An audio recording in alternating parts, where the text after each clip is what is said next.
Hola, hola. Sean todas y todos bienvenidos a mi canal. Durante los 4 años que llevo en YouTube trabajando en este canal, he recibido muchos comentarios, correos y mensajes en general contándome del diverso acoso que se sufre al no pertenecer a una iglesia en un entorno social tan religioso. Muchos me han pedido consejo para tratar de librarse de este acoso, pero durante mucho tiempo me he sentido incompetente para dar ese consejo, ya que los creyentes no suelen ser personas con pensamientos estructurados, capacidades argumentativas o con la facilidad para pensar coherentemente. Por lo que cualquier argumento, por bien elaborado que esté, simplemente se lo saltan con cualquier sesgo que se les ocurra. Como cuando un niño se tapa las orejas y grita "no oigo, no oigo, no oigo". Estuve pensando largamente cómo controvertir sus afirmaciones sin que se puedan zafar de ellas con alguna ridícula argucia. Y Dios bendito me dio la respuesta. En el video de hoy hablaremos sobre lo incompetente que es Dios siendo Dios. Si alguna vez un creyente te acosa por no pertenecer a ninguna iglesia o por no creer en pendejadas, contraataca contándole lo incompetente que te parece su Dios. Como la mayoría de nosotros estamos en países preferentemente cristianos, me concentraré en lo mal Dios que es el Dios cristiano. Más adelante en otro video hablaremos de lo incompetentes que son los otros dioses. Para empezar, vamos a definir al Dios cristiano. Este Dios debe ser omnipotente, o sea, que puede hacer absolutamente todo. Omnisapiente, o sea, que lo sabe absolutamente todo. Ubicuo, o sea, que Él se encuentra en absolutamente todo lugar. Él debe ser el creador de absolutamente todo. Él debe ser perfectamente justo. También debe ser perfectamente misericordioso. Nosotros debemos ser su especie favorita. Y la cualidad que a mi parecer es la más importante: el Dios cristiano debe ser un Dios personal, un Dios que interactúa con cada uno de nosotros, con quien podamos tener una relación social como si fuese una persona. Ahora sí, comencemos con la especulación.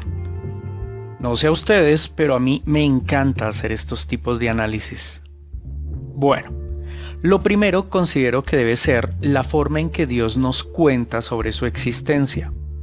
Muchas personas afirman escucharlo, otras tienen sueños donde Él se comunica, otras tienen visiones, epifanías, lo deducen de coincidencias, también lo deducen de milagros, más adelante hablaremos sobre los milagros, e incluso muchas personas encuentran a Dios a través de la interpretación de un tercero sobre el libro sagrado del cristianismo, la Biblia. Dios, al ser un ser personal y al saberlo todo, sabe y puede hacer lo necesario para que cada persona que existió, existe y existirá, crea en Él. Dios, en su infinita sabiduría, sabe qué debe hacer para que yo crea en Él, pero no lo hace. Los creyentes afirman que es por el libre albedrío que el mismo Dios nos dio. Y eso es porque creyente que se respete no entiende el concepto de libre albedrío. Pero no importa, nosotros podemos afirmar que no queremos libre albedrío, que lo que queremos es que el Dios cristiano se nos muestre, sin que quepa la menor duda de que es Él. Y como Él no lo hace, por ello no nos agrada, no nos gusta y no queremos seguir siendo molestados por parte de sus evangelizadores. Si el creyente acosador continúa, podemos hablar sobre lo incompetente que es Dios al dejarnos su voluntad en un único texto, escrito por diversos autores en idiomas pobremente estructurados. Dios quiso dejarnos un libro con toda la información necesaria para saber de su existencia y además conocer su voluntad. Dicho texto, para los cristianos, fue entregado hace menos de 2000 años, y en ese mismo texto dice que la humanidad fue creada hace menos de 10.000. Esos son varios milenios que la humanidad existió sin dicha Biblia, y yo me cuestiono, ¿por qué Dios no esperó entregarnos dicho texto hasta hoy? Ahora tenemos idiomas muy bien estructurados, que reducirían a una mínima expresión las malas interpretaciones. de las cuales hay decenas de miles deambulando por ahí, y por definición como máximo una de las iglesias cristianas puede ser la correcta. ¿Por qué depender de personas para escribir la Biblia? Dios le enseñó un idioma a Adán y a Eva.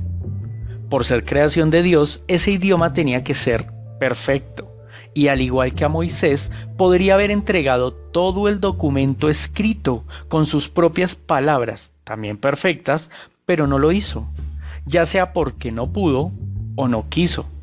Pues a mí no me agrada ese Dios tan incompetente para entregarnos su voluntad de forma ambigua e imprecisa. Como la única fuente real, ese real entre comillas, de la voluntad de Dios es la Biblia, vamos a buscar allí más información sobre el actuar de Dios. Todos de seguro conocemos cómo es el relato de la creación que de por sí me parece muy sociópata.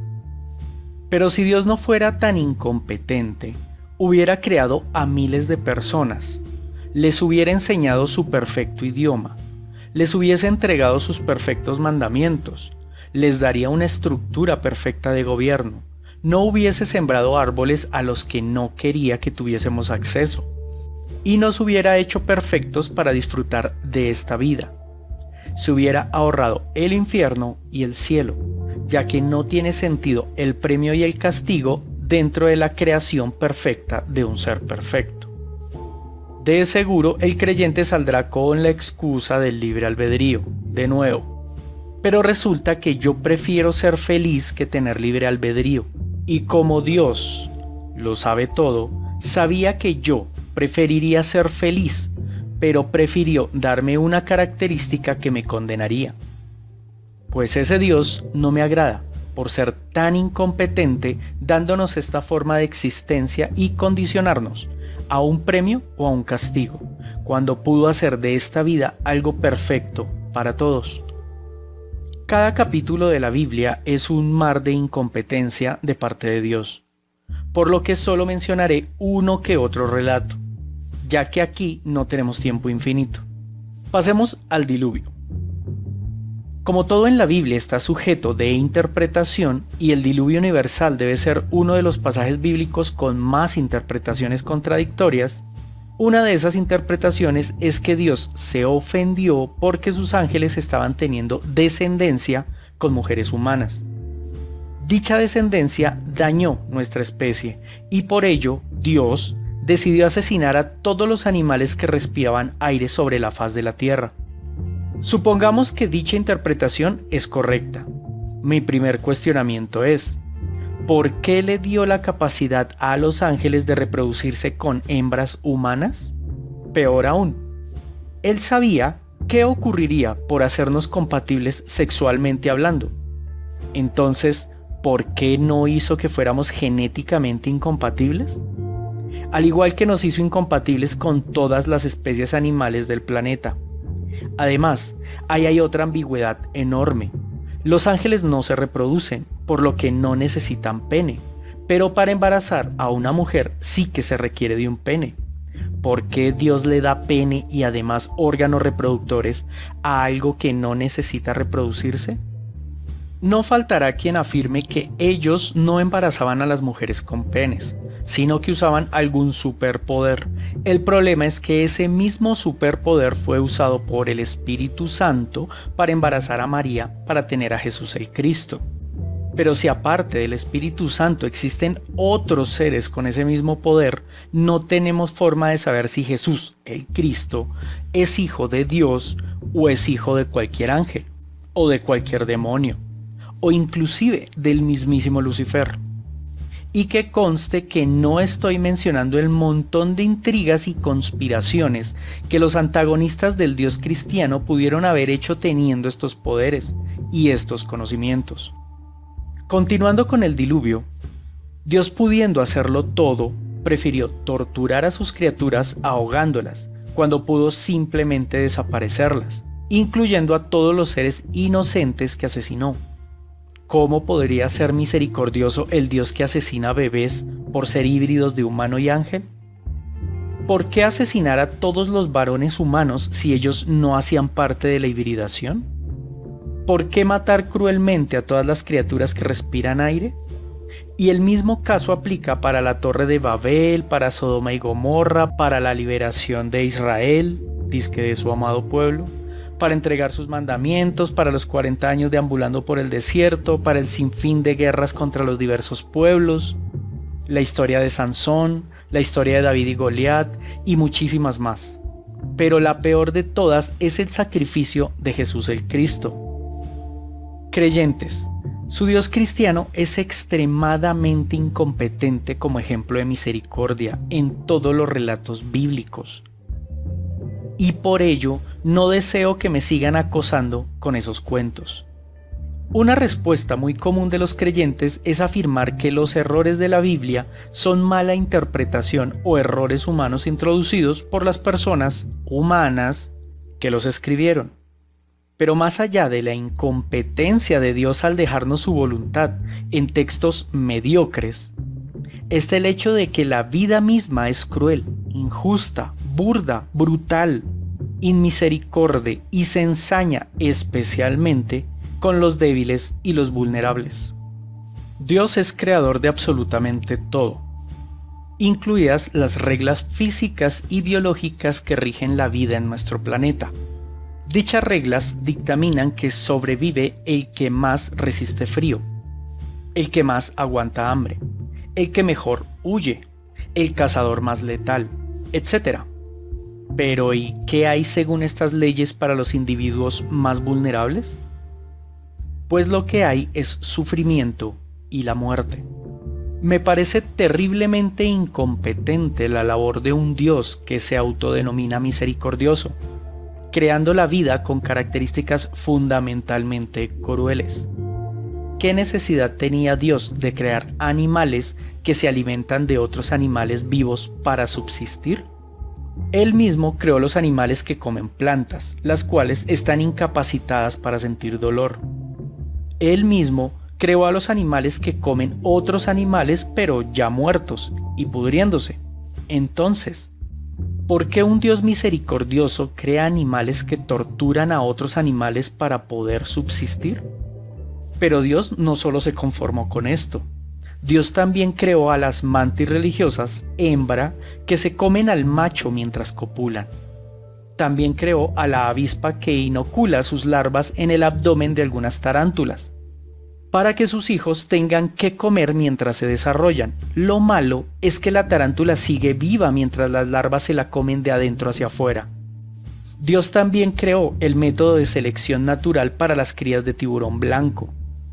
Mientras se están desarrollando en el vientre materno, unas se comen a las otras y solo nacen aquellas que no fueron comidas por sus hermanos.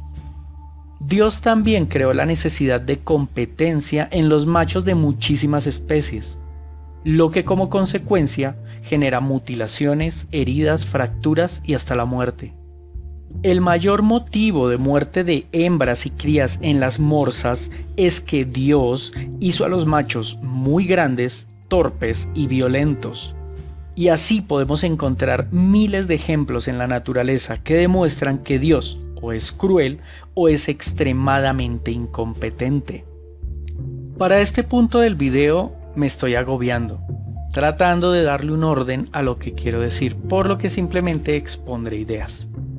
Por cierto, si tienen ejemplos de incompetencia de Dios que me faltó mencionar, déjenmelas en los comentarios. Les aseguro que las leeré todas.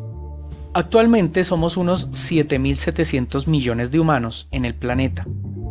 Nuestra forma de gobierno, en su mayoría, es la democracia y el modelo económico es el capitalismo, que más allá de que sean buenos o malos, nos han traído hasta donde estamos.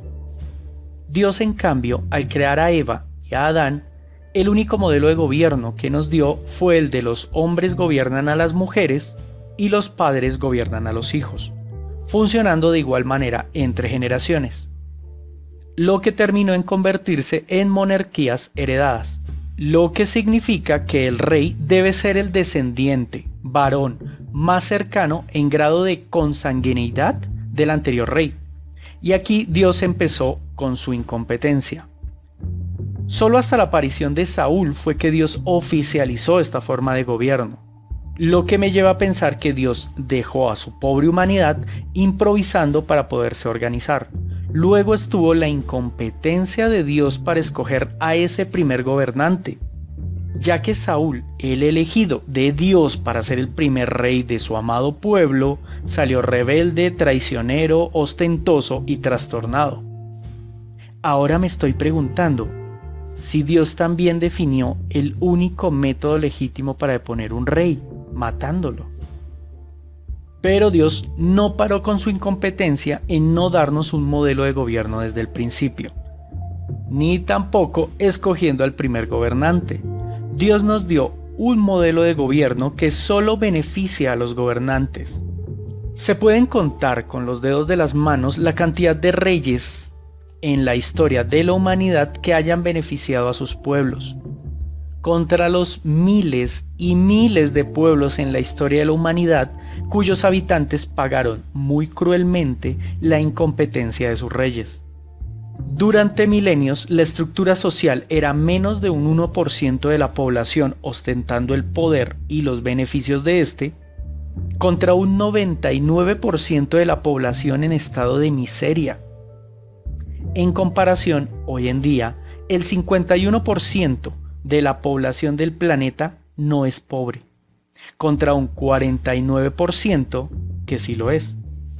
Y tan solo un 13% de la población mundial vive en estado de miseria. Para mí es claro que lo más conveniente es organizarnos nosotros mismos dando tumbos que permitir que Dios nos asesore.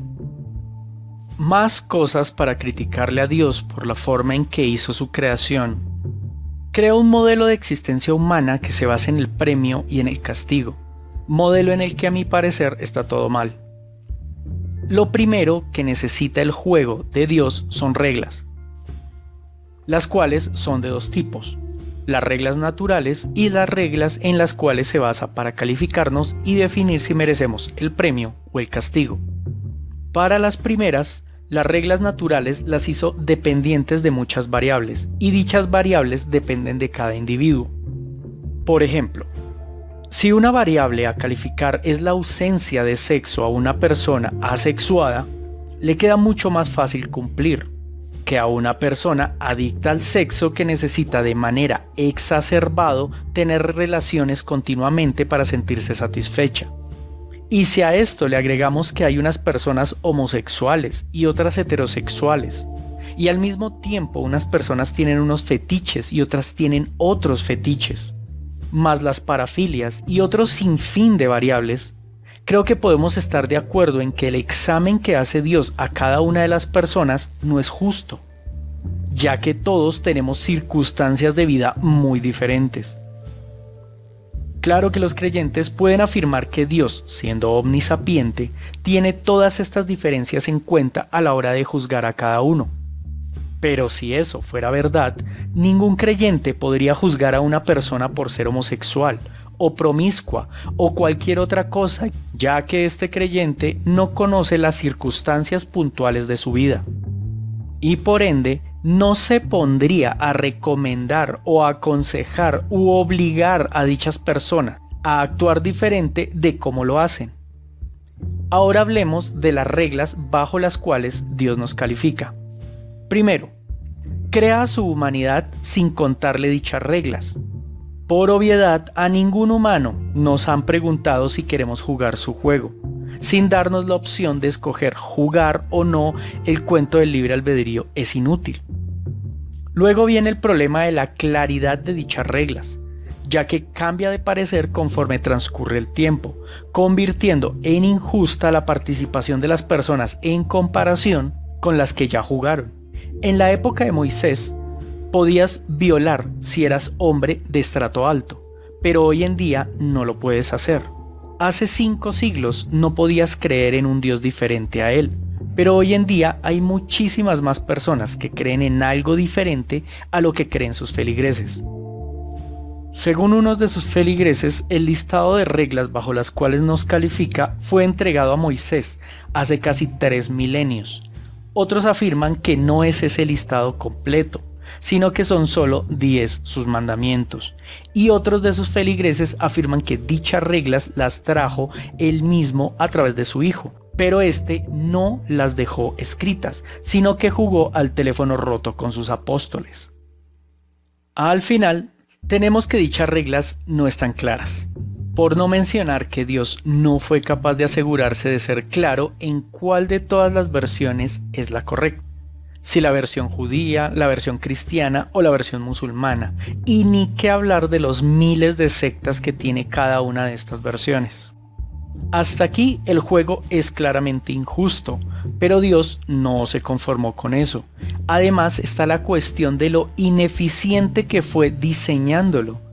¿Qué sentido tiene que Dios creara la tierra, el cielo y el infierno, cuando pudo crear solo el cielo?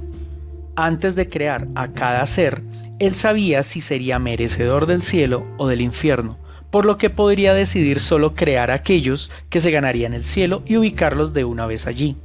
Dios, antes de fabricarme, sabía que yo merecería ser torturado por toda la eternidad en el infierno. ¿Qué sentido podría tener crearme? Salvo que Él sienta algún placer o beneficio con mi dolor, no es lógico que un ser perfecto me cree a mí y al infierno al mismo tiempo. Pero igual, Él decidió que yo debía pasar antes por la tierra. Los feligreses cristianos son obstinados y me gustaría conocer su opinión al respecto de lo mal diseñado que quedó el juego de Dios. Por último, quisiera mencionar que son múltiples los experimentos en los cuales un pueblo intenta gobernarse a partir de las leyes de su o sus dioses. Pero todos estos modelos fracasan a menos que dichas leyes sean ampliamente complementadas por otras leyes que nada tienen que ver con su divinidad, lo que nos puede dar la idea de que dicho ser o seres divinos no son realmente perfectos. Por mucho, los juicios hechos por humanos a otros humanos en nombre de sus dioses suelen involucrar el tema de la sexualidad. Me da la impresión de que Dios tiene su aberración con el tema. La cuestión es que, siendo Dios el creador de absolutamente todo, Él es el responsable de que nosotros nos reproduzcamos como lo hacemos. Y si tanto problema tenía con ello, ¿por qué no hacernos diferentes? Me explico. El Dios cristiano tiene problemas con que tengamos sexo antes de casarnos. También tiene problemas con que tengamos sexo con más de una persona, tanto en momentos diferentes como en el mismo instante. Dios tiene problema con que tengamos sexo con personas del mismo sexo. Tiene problemas con que tengamos sexo con parientes muy cercanos. Claro que estas molestias las desarrolló hace relativamente poco tiempo.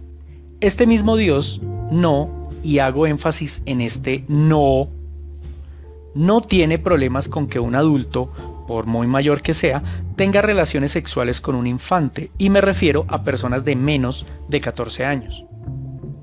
Cuando sabemos que psicológicamente y físicamente es un abuso más agravado entre más bajamos en la edad.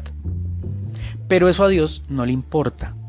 En la Constitución del Vaticano se estipula que las niñas pueden ser usadas sexualmente a partir de los 11 años. Los judíos casaban a sus mujeres pasados los 12 años. Los musulmanes consideran adultas aptas para matrimonio a las mujeres que ya hubiesen tenido su primera menstruación, sin importar que ésta haya sido temprano, tipo 9 años. No he podido encontrar un solo grupo cristiano que tenga dentro de sus normas internas normas que protejan la infancia, en especial la de las mujeres. Anexo a esto, Dios tiene un aberrado problema con los abortos artificiales. Interprétese aborto artificial como aquellos abortos humanos que se producen por voluntad de alguna persona. Yo disto mucho de tener la sapiencia de Dios, pero aún así soy capaz de crear soluciones para todos estos problemas, basándome en cosas que el mismo Dios hizo en otras especies, lo que me lleva a pensar que también pudo aplicarlo a nosotros. En Colombia tenemos una especie de pez que coloquialmente llamamos peces moli. Lo interesante de esta especie es que solo consta de peces hembra y su reproducción es básicamente una clonación de la madre. Dios, dentro de su omnipotencia, podía haber creado a Eva perfecta, tanto física como psicológicamente. Las mujeres podrían decidir voluntariamente cuándo quedar en embarazo, y listo. Si no se necesita del sexo para reproducirnos, el coito no existe. Y si el coito no existe, ya no habrá sexo antes del matrimonio, ya no habrá promiscuidad, ya no habrá sexo homosexual, ya no habrá lujuria, ya no habrá violaciones, ya no habrá pederastia, ya no habrá parafilias, los abortos caerían a cifras insignificantes y por consiguiente se acabarían casi por completo los bebés abandonados. Al no haber machos en constante competencia reproductiva, básicamente Dios nos creó solo para eso, los niveles de violencia en la sociedad serían significativamente más bajos. Eso llevaría a menos asesinatos, hurtos, fraudes, maltrato, etc. Como todos los individuos de la especie serían clones de la primera mujer, Eva, todos los individuos serían tan homogéneos como Dios quisiera, dándole a todos las mismas condiciones de vida, haciendo del juego de Dios algo mucho más justo. Pero claro, yo no soy Dios como para saber si existe el motivo por el cual deberíamos existir los hombres, pero para el caso de que fuese necesaria nuestra existencia, también tengo soluciones posibles. La mayoría de los peces, para reproducirse, usan una combinación de gametos externa, lo que básicamente quiere decir que las hembras ponen sus huevos y los machos orinan su esperma sobre ellos. Si Dios nos hubiera hecho con esa característica reproductiva, el coito no existiría. Y si no existiera el coito, ya no habría sexo antes del matrimonio, ya no habría promiscuidad, ya no habría sexo homosexual, ya no habría lujuria, ya no habría violaciones, ya no habría pederastia, ya no habrían parafilias, los abortos caerían a cero y por consiguiente se acabarían casi por completo los bebés abandonados. En cuanto al sexo humano, Dios fue terriblemente incompetente, con el agravante de que Él sí sabía cómo hacerlo diferente, porque nos lo demuestra con las múltiples otras formas que usan otras especies para reproducirse. Ahora hablemos de lo inútiles que son todos sus símbolos. Esto sí que aplica para casi cualquier religión, sin importar que sea monoteísta o politeísta. Los símbolos religiosos son simplemente inoficiosos. A ver, pensemos en los dibujitos que identifican a las diferentes religiones. Los que son cruces, los que son lunas, los que son candelabros, los que son letras, los que son estrellas, los que son animales, los que son flores, los que son figuras geométricas, los que son palabras. Ahora pensemos en los rezos, oraciones, cantos, sonidos guturales, sonidos de percusión. Sumemos las prendas de vestir como las sotanas, cinturones, la kipa, el solideo, el kufi, el topi, los turbantes de 1000 formas y colores, la hijab, la burka, el nigab, la shaila, el chador, hasta ese sombrerito con crespos que se me olvidó el nombre. Más las tradiciones religiosas como alumbrar santos, pasear ídolos, ponerlos de cabeza, la circuncisión, la hostia, el pan, el vino, orar de rodillas 5 veces al día mirando en una dirección específica, que por cierto, esta tradición ignora que la Tierra es una esfera, así que sin importar hacia dónde mires, con 2 o 3 vueltas al planeta verías hacia el lugar que sea. Semana Santa con sus viacrucis, comer kosher y cuanto símbolo adicional se les pueda ocurrir, todos, absolutamente todos son inoficiosos. ¿En qué me baso para tal afirmación?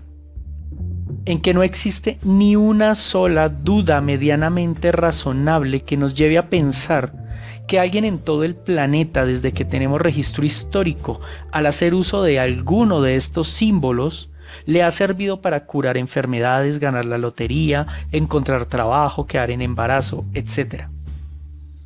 Sin importar el milagro que un creyente afirme haber obtenido por el uso de cualquiera de estos símbolos, hay cientos de personas que también lo obtuvieron sin hacer uso de dicho símbolo. Además, cientos de personas no obtuvieron el milagro pese a que usaron el mismo símbolo.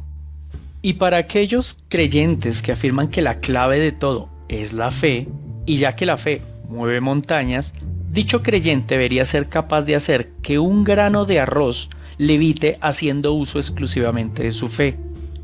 Así que creyente, aprende a hacer que flote en el aire un grano de arroz y luego vienes y me lo muestras. Al final te haré comprender que lo que logró el milagro no fue el símbolo. Bueno, no me quiero extender más ya que no quiero que me regañen por hacer videos tan largos. Así que hagamos un resumen con lo que falta. Dios es omnipotente, pero no fue capaz de hacer de este mundo un lugar sin sufrimiento. Dios es omnisapiente, pero no supo cómo evitar que Satanás y todos sus demonios averiaran su obra. Dios es ubicuo, pero pese a que está presente en la violación a cada niño y niña, no usa esta información para impedir que el agresor lleve a cabo su agresión. Dios es creador de todo, pero olvidó crear mecanismos que protejan a los más vulnerables. Dios es perfectamente justo, pero se reservó toda la justicia para la otra vida. Aquí no dejó nada. Dios es perfectamente misericordioso, pero solo con aquellos quienes ya sufrieron, en algunos casos demasiado. Dios es un ser personal, pero solo nos lo demuestra cuando ya nos fuimos de este mundo, o sea, ¿ya para qué? Por último, para Dios somos sus favoritos, pero nos lo demuestra dándonos el riesgo de recibir su castigo. A la única especie sobre la tierra a la cual le diseñó un juego para castigar o para premiar es a nosotros, cuando pudo simplemente premiarnos a todos y ya. Conclusión del video. Señor creyente, señora creyente, niño o niña creyente. Su Dios me parece tan torpe representando su papel de Dios que no me interesa perder el tiempo en nada que tenga que ver con él. No quiero sermones, ni explicaciones, ni nada. Si usted quiere seguir con él, bien pueda, pero pase de largo cuando esté junto a mí. Bueno, damas, caballeros, esto fue todo por el video de hoy. Si les gustó, déjenme una manita arriba. Si por el contrario les parece una abominación, por favor no se vayan sin dejar su manita abajo y un comentario explicándome lo torpe que soy y cómo su Dios me torturará por ello durante toda la eternidad.